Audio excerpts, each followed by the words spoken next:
Hi friends అందరికి morning సరికి అయితే మన విలేజ్ లో ఉన్న బ్రిడ్జ్ పైకి అయితే వచ్చాము చేపలు పట్టడానికి కూరకి. సో మనకన్నా ముందు వచ్చే ఉన్నారు మా ఫ్రెండ్ వాళ్ళు. సో చూసారు ఇన్ని చేపలు పట్టుకున్నాడు, మంచి మంచి చేపలు పట్టుకున్నాడు కూరకి అయితే. సో పేరు నుంచి చందావులు తట్టకారులు అంటారు మీరు చూస్తున్నవి. ఇక్కడైతే కుర్రోడు అయితే గేలాలు ఎత్తున్నాడు మా చిన్న ఇక్కడ. సో మా చిన్న అయితే మార్నింగ్ సరికి వచ్చి మంచి మంచి చేపలు పట్టుకున్నాడు కూరకి అయితే. చూడండి ఈ వెయ్యర్లకైతే పడుతున్నారు అనుకుంటున్నారు కదా ఫ్రెండ్స్. కింద వీడియోలో పెట్టాను కదా పాములు మనం ఎత్తామనేసి. ఆ పాములు అయితే మనం కుట్టేసి ఎర్రలైతే ఎర్రగా ఎత్తున్నాం అనమాట.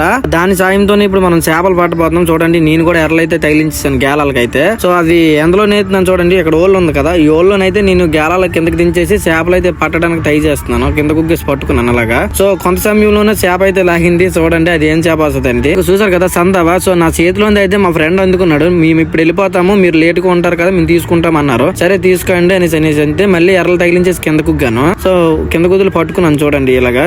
కింద చూడండి వాటర్ అయితే ఏమీ బాగోలేదు. తుఫాను కదా, తుఫాను కారణంగా అయితే అలాగే ఉంటది సముద్రం. సో ఇలాంటప్పుడే కొంచెం మంచి మంచి చేపలు మనకు కూరలకి అనేది దొరుకుతుంటాయి. నేను మళ్ళీ ఒక చేప అయితే తీసాను చూడండి. సో అది కూడా మా ఫ్రెండ్ వాళ్ళే తీసుకుంటారు, ఎందుకంటే వీళ్ళు వేగంగా వెళ్ళిపోతారు, మేము ఇంకా లేటుగా ఉంటాం కనుకనే. మా ఫ్రెండ్ ఇక్కడ చేప లాగాడు చూడండి, జల్ల చేప అంటారు. దీని పేరే జల్ల అంటారు. చేపను మీ ఊర్లో ఏమని అంటారో కింద కామెంట్ బాక్స్ లో కామెంట్ అయితే చేయండి. ఇప్పటికైతే వీడియో క్లోజ్ చేస్తున్నారు. మరొక మంచి వీడియోతో కలుద్దాం. బాయ్.